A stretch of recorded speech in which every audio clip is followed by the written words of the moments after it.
scenes, the celebrations of that famous Carabao Cup victory will live long in the memory. We're still going to see those scenes. It's some of the pictures of the season. Could they ride that crest, that momentum all the way into Europe now, do you think? Yeah, possibly.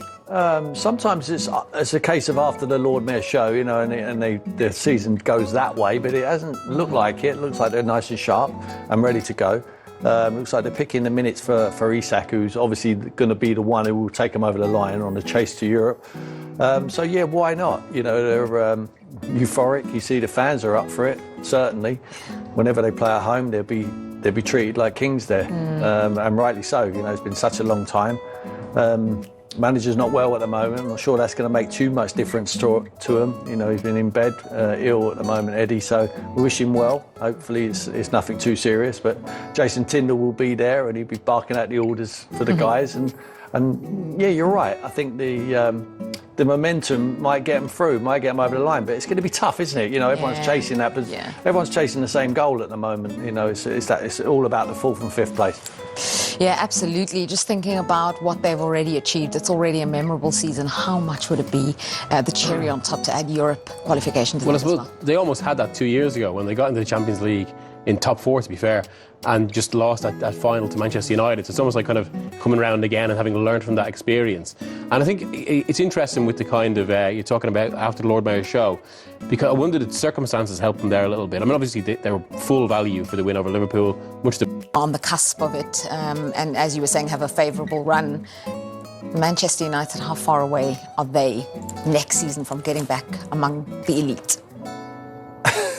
How far away? I mean, at the moment, you'd say an absolute country mile. I'm not sure that anyone at that football club has been improved by Ruben Amorim. I'm surprised by that. I think he will have an opportunity to strengthen in the window. I'm not sure how much money is available to him. Forget trying to sell players to try and generate some cash, because I'm not sure anyone's going to buy their players for too much money, because they've shown nothing this season. There's only one man really, and it's Bruno Fernandes, and I think he's taken them so far. There is an opportunity, obviously, for them to win Europa League. You know, the favourites to be able to do it. They got a 2-2 the other night. I think they're capable of winning it. Well, as Tim mentioned, Eddie Howe hasn't been feeling very well this week, so his assistant Jason Tindall will took his place at the press conference. Let's see what he had to say. We're in a position that, you know, we would have wanted to be in, with 8 games remaining, competing for Champions League places. And as you say, with the Arsenal result the other night means there's an extra place, 5 teams from the Premier League. But then there's a lot of teams that are fighting for them positions. So, you know, all we can focus on, we know we've got a busy week coming up, but the most important thing is that we just focus on the Man United game and making sure that we prepare right for that. Well, this is the race for Europe, and those 5 teams, the race for Champions League, in fact, we know that it's going to be top 5 in the Premier League that get it. Just looking at this graphic now and where everyone kind of stands, 3rd, 4th, 5th, 6th and 7th, what Newcastle do have is a game in hand against Crystal Palace, which is what Jason was mentioning when he said we have a busy midweek as well. And if they do that, they'd leapfrog Chelsea. It'd be amazing scenes for them. 5 games at home is crucial for Newcastle. It's such a hotbed up there. I mean, it's an amazing atmosphere. I used to love playing up there at Newcastle.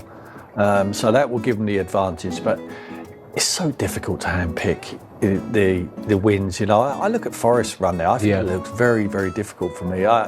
Look, they've got Leicester, and everyone will beat Leicester, unfortunately for them. But Chelsea might need something in that last day of the season as well. I've just got a sneaky feeling that Man City will get over the line. They will get it done, and I think Nottingham Forest might drop out. It does look even with a lead they have. After the Villa game, that City's run is quite forgiving. And they've got the cup, which actually might help them in the same way it could help Newcastle. Yeah. Newcastle's run, I think, in terms of the pure names they're facing, does look the most difficult. But again, we come back to that issue, kind of the emotion they've got, the fact there's so many home games, and yeah, it's suddenly Forest as well are in a situation where they could well get distracted by their own cup run amid what is an awkward set of fixtures. Is that their advantage, that Newcastle have done their cup business now and they don't have anything else to focus on besides this? Yeah, this is it, exactly, yeah, and to play from week to week. Yeah, I think they potentially maybe the most difficult run in. Chelsea's isn't actually that great either, but yeah, they're in a different circumstance to the rest. is reportedly giving serious consideration to dropping Andre Onana for Sunday's Premier League contest with Newcastle United at St James Park.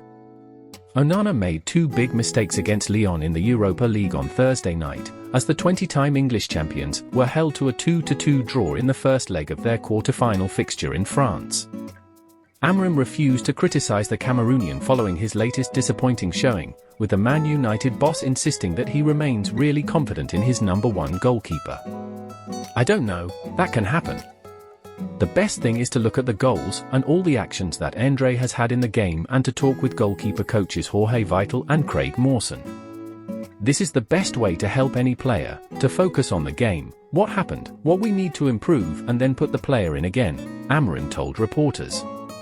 No, I didn't see him, to be honest with you. I used these minutes to try to calm down, to come here to say the right things. But it's normal. And I think it felt really quiet, the dressing room. And that is a good thing. We draw away in Europe. That's always hard. The team is suffering, but we need to change that, and we have the opportunity to change. So let's focus on that. We have training, go with Vital, and we deal with that. So I'm really natural that can happen with any player. There's nothing I can say to Andre in this moment that will help him. So the most important thing is to be natural. And then when the time comes, I will choose the best 11 to play.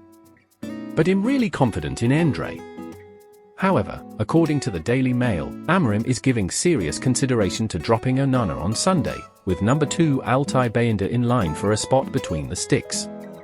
Bayindir had recently been unavailable for selection due to an injury problem, but the Turkey international has now been on the bench for the last 3 matches, returning after the international break at the start of April. The 26-year-old has made 6 appearances for Man United this season, conceding 8 times and keeping 2 clean sheets, but he has never featured in the Premier League for the Red Devils. As a result, it would be a major call for Amorim to make, but according to the Manchester Evening News, Onana is seriously concerned that he will be dropped following his 2 mistakes against Lyon. The Cameroonian had been involved in a war of words with former Man United midfielder Nemanja Matic ahead of Thursday's Europa League quarter-final, but he was unable to put in a performance that would have silenced his doubters. The 2023 signing from Inter Milan allowed a Thiago Almada free kick to sail into the back of the net to give Lyon the lead in the first half of the contest, before he fumbled a strike from Georges Mykortadze into a dangerous area late on, which led to Ryan Cherki making it 2-2. Man United are thought to be keen to sign a new goalkeeper this summer, with Parma's Zion Suzuki believed to have been scouted on a number of occasions by the club during the 2024-25 campaign.